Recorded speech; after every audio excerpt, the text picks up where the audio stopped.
E para falar de caça às bruxas, a gente fala também dos detalhes desse momento histórico aí, aquela perseguição de todo mundo que era adepto ao comunismo dentro do território americano ou fora do território americano pelo governo americano. E aí a gente tem que lembrar, pessoal, do macartismo. O que foi isso? Foi um movimento comandado pelo senador republicano Joseph McCarthy, ou McCarthy, que perseguiu muitas pessoas dentro dos Estados Unidos. A ideologia também chegava aos países aliados dos Estados Unidos, ou seja, aqueles que eram pró-formato capitalista, que tinha ali os Estados Unidos como um país associado, tá? Como era uma forma de identificar o socialismo com tudo que havia de ruim no planeta. Então foi uma política praticada na época, dentro e fora dos Estados Unidos, é um detalhe aqui que o texto traz, tá?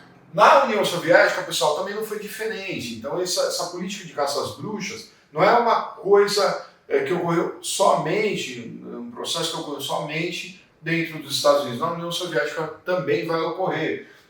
Já que o Partido Comunista, os integrantes do Partido Comunista, que era o partido único lá da União Soviética, prendiam e até matavam todos aqueles que não seguiam as regras estabelecidas pelo governo. Pessoal, aqui para a União Soviética era mais simples. Por quê? Porque já era uma ditadura, não havia democracia, o povo não ia às urnas para eleger ninguém. Então a gente está falando sim de uma ditadura socialista, né, de esquerda. Então isso gera uma condição de plenos poderes para o governo. Né? O governo ele deve muito menos satisfação para a sociedade quando está instalada uma ditadura no país, certo? Então para a União Soviética é muito mais simples fazer esse tipo de perseguição a quem é contrário ao modelo socialista soviético, ou seja, todo mundo que era adepto ao capitalismo, certo? Então ocorreu dos dois lados, importante a gente lembrar, tá?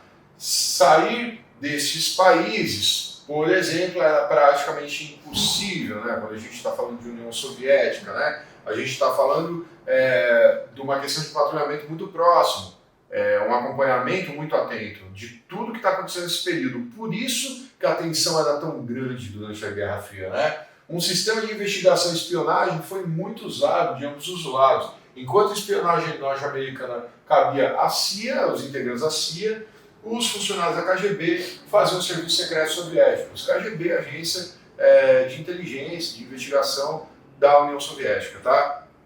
Nos americanos, era a CIA que fazia esse papel, tá certo?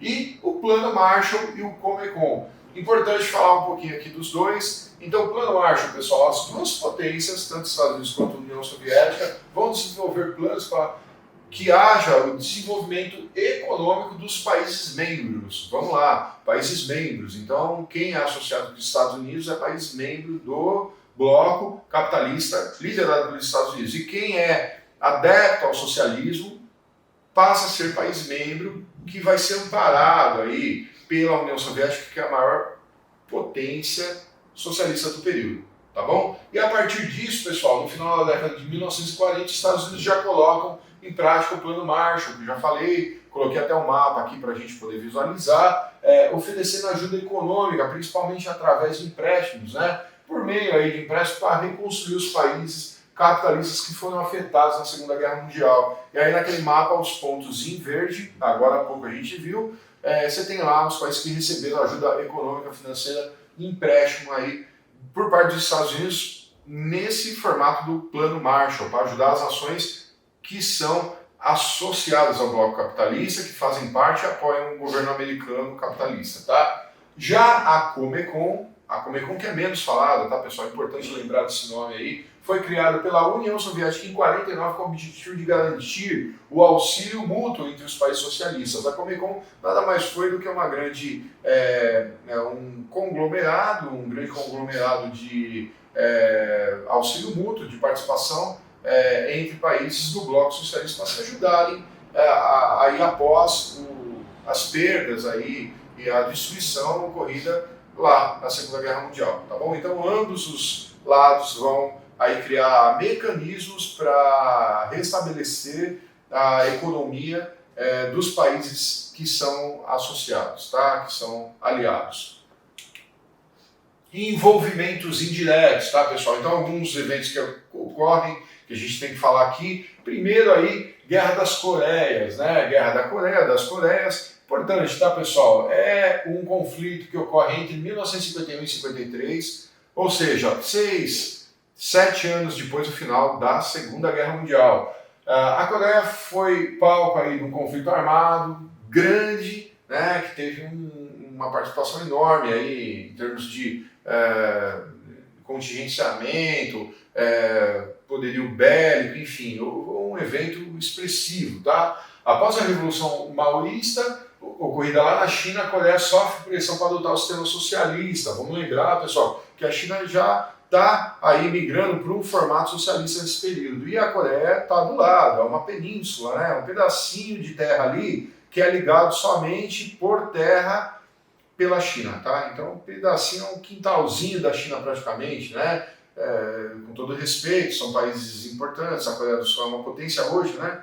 Quantos aqui não tem celular que é feito na Coreia do Sul, ou que já andou num veículo construído na Coreia do Sul, com tecnologia sul-coreana, uma televisão que é de alguma marca de lá também? Então, sim, com todo respeito, mas o território é muito pequeno, né? Coreia do Sul e Coreia do Norte estão ligadas, ambas estão numa península que por terra só tem acesso mesmo pela China, e a China nesse momento, instalando o formato socialista, vai tentar ter as suas áreas de influência, e a Coreia é alvo disso, tá? Então, a China maoísta vai agora pressionar aí a Coreia para adotar o sistema socialista. E a região sul da Coreia acaba resistindo a essa pressão socialista, entre aspas, comunistas, exercida pela China.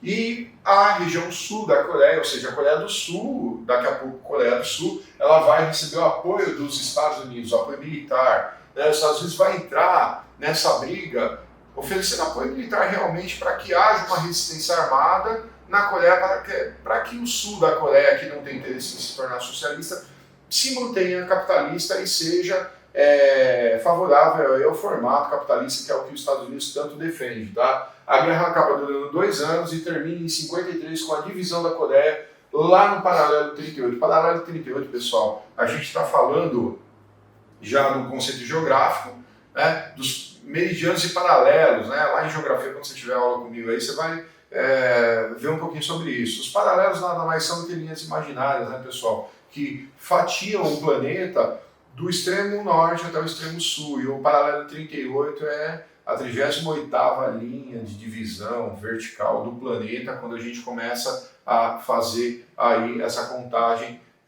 de espaços muito próximos uns dos outros, para poder fazer um formato quase que quadriculado de áreas, né, do planeta Terra. Isso aí é coordenada geográfica. E vai ser exatamente em cima da linha imaginária do paralelo 38 que a Coreia vai ser dividida. A parte de cima, Coreia do Norte, e de sul, obviamente, a parte sul, Coreia do Sul. Tá?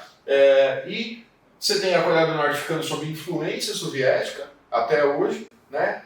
Não mais soviética, né, pessoal, porque a União Soviética não existe mais, mas uma influência socialista, até hoje, Coreia do Norte, né, socialista. Kim Jong-un, né, o atual chefe de Estado, está toda hora na mídia, a gente acompanha aí em atualidades todos os ensaios de guerra aí, né, que são aí realizados pela Coreia do Norte, problema do enriquecimento de urânio e desenvolvimento de tecnologia nuclear, mas enfim, é importante lembrar que desde 53, com o fim da Guerra das Coreias, a Coreia do Norte adota um sistema socialista e permanece assim até hoje, enquanto o Sul, a Coreia do Sul, vai manter o sistema capitalista vigente desde esse período de 53 até hoje. Tá? Importante lembrar, pessoal, até hoje as Coreias estão em guerra. Até hoje elas oficialmente estão em guerra. Não houve um documento, um tratado de paz entre as duas Coreias. Até hoje, tecnicamente estão em guerra, tá? Tudo bem que ninguém está atirando contra o lado oposto, mas não há um documento para dar fim a esta guerra aqui que ocorreu a partir de 51 e foi até 53. 53 acabou os ataques, em 53 foi definido os territórios, mas não houve um acordo de paz. Não há um documento oficializando a paz entre Norte e Sul, tá certo? Então é importante lembrar desse detalhe, tá? E aqui a gente tem o paralelo 38, uma linha imaginária, e o mapa aqui, ó, que eu falei, que é uma península, pessoal, a China está aqui, onde está em verde, aqui onde está em azul é o Oceano Pacífico, e você tem então uma península aqui, que é uma península mesmo, é uma porção de terra cercada de água por todos os lados, menos por um. Então esse primeiro lado aqui de cima, a parte norte da Coreia do Norte, dá acesso à área verde, que é a área do mapa, onde está a China. O que está em azul é a água, o oceano, e a Coreia do Sul na parte azul clara, tá? Então, Coreia do Sul, Coreia do Norte. Em cima socialista, embaixo capitalista, tá certo? Paralelo 38, né? Que é o que eu falei que é a divisão imaginária. Então tá aqui para ilustrar aí esse evento que ocorreu lá em 51 até 53 aí, áreas de influência. Mais uma vez, pessoal, Coreia do Norte, ó, área de influência soviética, socialista. Coreia do Sul, área de influência americana, norte-americana, capitalista, tá certo? E Guerra do Vietnã, também é um evento importante que tem que ser tratado. É um conflito que ocorre entre 59, um pouquinho mais para frente, né? 59 até 75 dura bastante, tá, pessoal? A gente tem um período importante, mais de quase 20 anos aí, né? A gente tem aproximados aí 59, 69, 75, mais de 15 anos, né? 16 anos aí, e conta com a intervenção direta dos Estados Unidos e a União Soviética mais uma vez. Outra área de influência. Parece que a história se repete, né? Cíclica, né? Engraçado a história é isso. Você começa a ler muito história, você começa a estudar a história, você vê que parece que as coisas que ocorreram no passado acabam se repetindo no futuro. Num outro formato, num outro desenho, mas a essência é a mesma, né? Parece que a história ela é cíclica. E está ocorrendo aqui, né? Você tem alguns anos depois da Guerra das Coreias, você tem aqui a Guerra do Vietnã e conta com a intervenção dos dois países, as duas potências. Soldados norte-americanos, apesar de todo o aparato tecnológico que tinham, tiveram dificuldades em enfrentar os soldados vietcongues, que eram os nativos ali da região do Vietnã. Mais uma vez, pessoal, o apoio da União Soviética lá no Vietnã para que esse país se tornasse efetivamente um país socialista, tá? Que fosse área de influência soviética. Os Estados Unidos se mete no meio, vai enviar soldados para tentar fazer uma frente de contenção desse crescimento, dessa expansão socialista, e aí você tem uma guerra lá no Vietnã, entre os vietnamitas, fomentada por dois países que estão bem longe, né? União Soviética e Estados Unidos. Então, olha aí, né? A situação da Guerra Fria. Você vê que, engraçado, né? Os Estados Unidos, de fato, e a União Soviética, ninguém nunca vai dar um tiro contra o outro, mas o tempo todo eles estão fomentando conflitos pontuais em áreas de influência, para tentar manter esses países, caso da Coreia, que foi dividido em dois, e Vietnã, para tentar manter esses países no formato ideológico que interessa, capitalista para os americanos e socialista para os soviéticos, tá? E aqui você tem os Vietcongues aí, que vão lutar aí em meio às florestas tropicais do país. A gente tem o sudeste asiático ali com uma quantidade importante de florestas.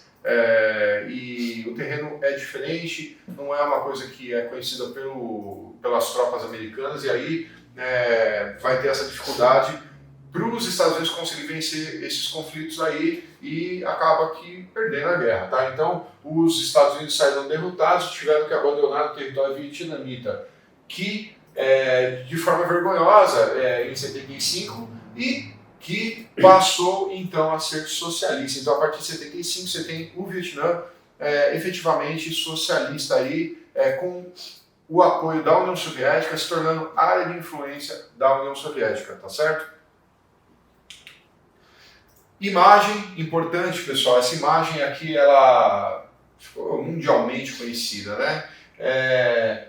Kim Kluk, né, aos 9 anos de idade, essa menina corre aterrorizada com seus irmãos e primos depois de ser atingida por um ataque em Napalm, em 8 de junho de 1972, em meio à guerra aí do Vietnã, tá certo? Então, é uma imagem bem conhecida, soldados ao fundo e essas crianças aí, menina pelada, correndo, machucada, com aí ferimentos decorrentes a esse conflito. Tá? A guerra é isso aí, tá, gente? Então, infelizmente, tudo isso para haver uma disputa nesse território aqui, para ver quem é que vai ter uma área de influência, se é americano ou se é soviético, tá? Então, emblemática a imagem, às vezes aparece em questão, isso aqui é importante a gente frisar, tá? A Guerra do Vietnã, ela sofreu uma pressão muito grande também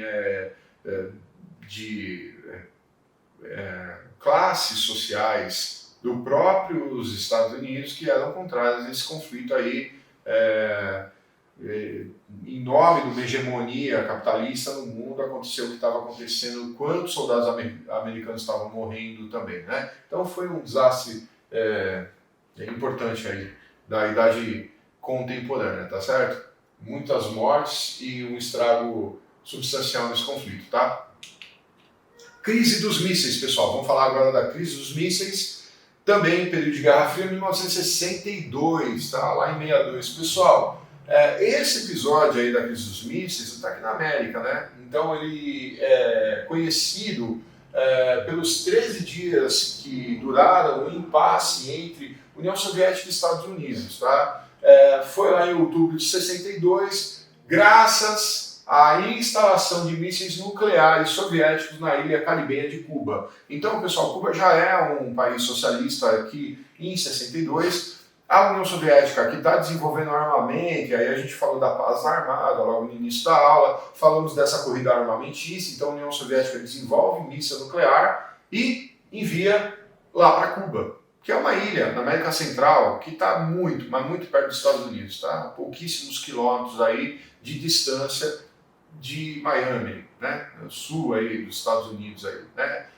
Flórida, enfim. Você tem ali uma parte muito povoada dos Estados Unidos, uma área economicamente muito ativa dos Estados Unidos, muito próxima à ilha de Cuba, que agora é socialista, tá? A partir aqui desse período da Guerra Fria a gente vê isso, essa modificação na ilha, tá? E no ano de 59, aí só para a gente retomar, um movimento, 59, 2-3 anos antes aqui, um movimento revolucionário derruba o ditador cubano Fulgêncio Batista. Cuba era capitalista aqui, tá, pessoal? E o ditador cubano, não havia democracia, era uma ditadura capitalista. Tem ditadura capitalista e ditadura socialista, tá? Olha lá, ó, dá uma paradinha, ó. Vamos lembrar da União Soviética, ditadura socialista. E aqui em Cuba era uma ditadura capitalista. Essa ditadura capitalista, que não havia eleições, não tinha democracia, então era ali Fulgêncio Batista, era governada a ilha de Cuba por Fulgêncio Batista, o chefe de Estado. Instalando, aí o texto faz a referência, instalando no país um governo socialista liderado por Fidel Castro logo após a derrubada de Fulgêncio Batista. Então vamos lá, Fulgêncio Batista, ditador de direita, ditador capitalista. O povo não vai às urnas.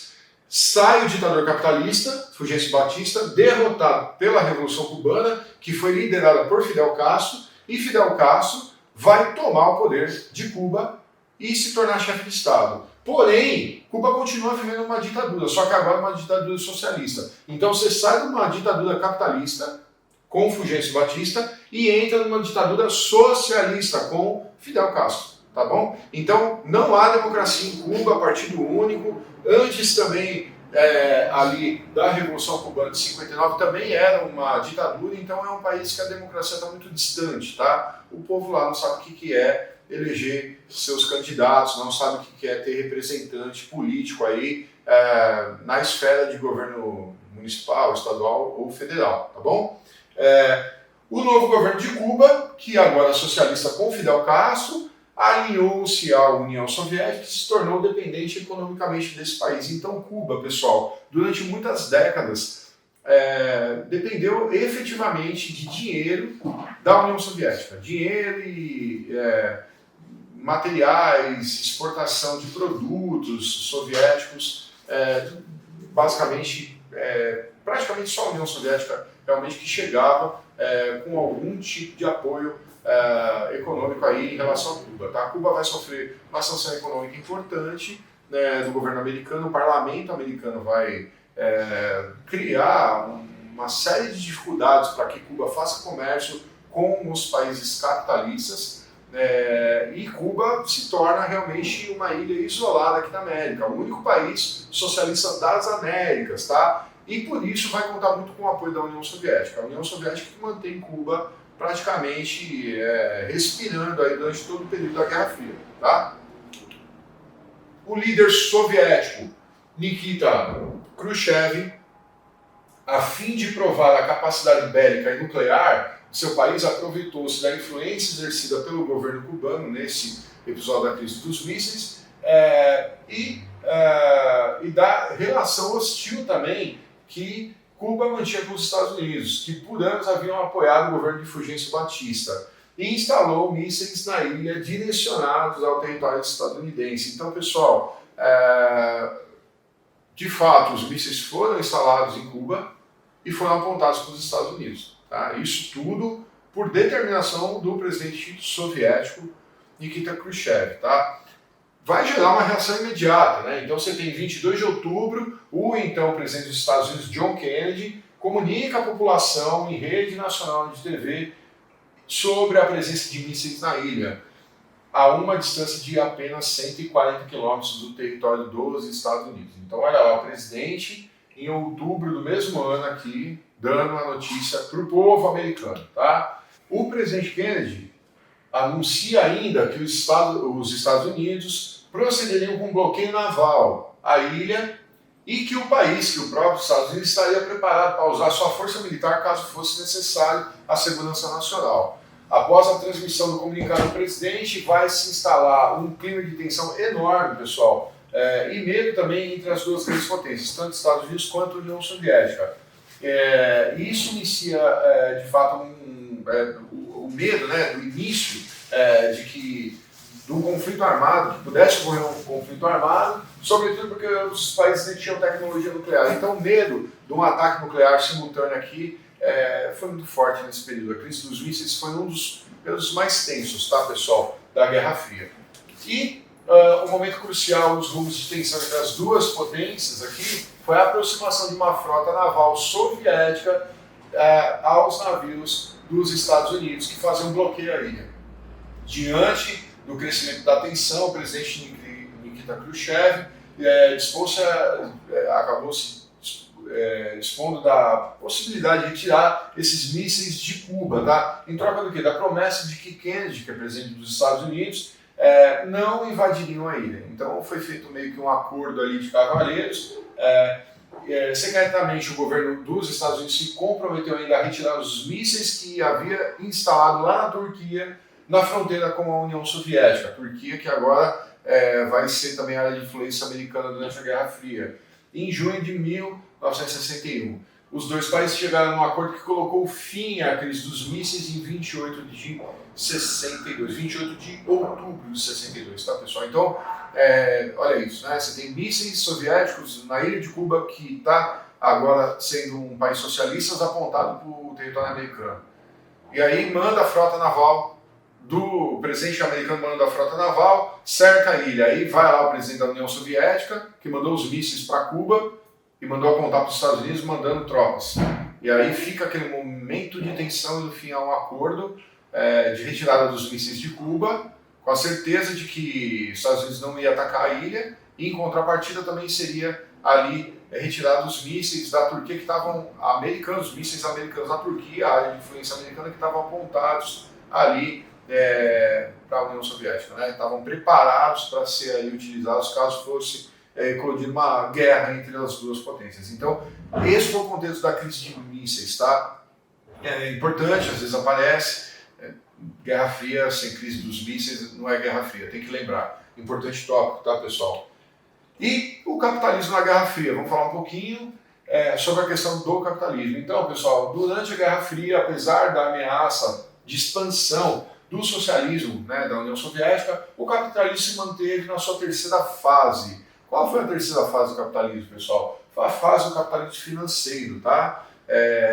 A gente tem aí a primeira fase do capitalismo, só para a gente lembrar, o capitalismo mercantil, muito período das navegações, né, a exploração de novos territórios, comércio de mercadorias entre o Oriente e o Ocidente. Depois, com o advento da Revolução Industrial, você tem o capitalismo industrial e agora você tem o capitalismo financeiro, que é a última fase, tá? Nos países, esse capitalismo financeiro, ele ocorre nos países que adotaram esse sistema econômico, sistema capitalista. Porém, muita coisa mudou do lado capitalista nesse contexto, tá? As principais modificações, pessoal, agora nessa última fase do capitalismo, consiste no quê? Nos Estados Unidos que assumiram a liderança do bloco ocidental no acordo de Bretton Woods em 1944. Então, ali no finalzinho da Segunda Guerra, você tem um acordo aí, a conferência, ou a reunião de Bretton Woods, quando o Banco Mundial e o FMI iniciaram sua fase de dominação sobre os países subdesenvolvidos capitalistas, tá?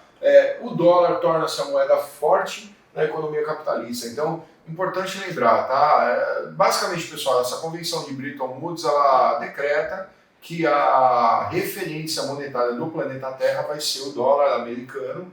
Então, tudo é baseado no dólar, né? A gente está acostumado a ligar o jornal e ver lá, o real está valorizando ou desvalorizando na balança comercial, o dólar subiu para R$5 e pouco, abaixou para R$4 e pouco. Então a gente vê essa valorização do dólar, e isso ser uma coisa corriqueira no dia a dia das pessoas no mundo todo, porque o dólar é a moeda que é a referência para o planeta. Tá? Tudo que é comprado e vendido fora em acordos internacionais quase sempre é feito negociação em dólar, quase sempre, tá, pessoal? Então são mudanças importantes aqui. Isso passa a ocorrer a partir de 1944 com a conferência e o acordo de Bretton Woods, tá?